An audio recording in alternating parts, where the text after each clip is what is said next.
की धगधगत्या जीवनाचा संघर्ष म्हणजे रमाई, वादळातील मनाचा निष्कर्ष म्हणजे रमाई। की धगधगत्या जीवनाचा संघर्ष म्हणजे रमाई, वादळातील मनाचा निष्कर्ष म्हणजे रमाई।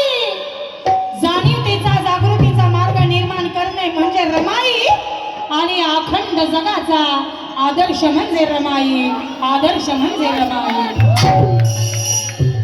की जीवनात पाहिली ना खोडी रमा भीमाची, जीवनात पाहिली ना खोडी रमा भीमाची, साखर आणि दुधाची ती गोडी रमा भीमाची, अरे हक्काची खातो पोळी राहुल रमा भीमाची, आणि नियमित घरी पुजावी ती जोडी रमा भीमाची, ती जोडी रमा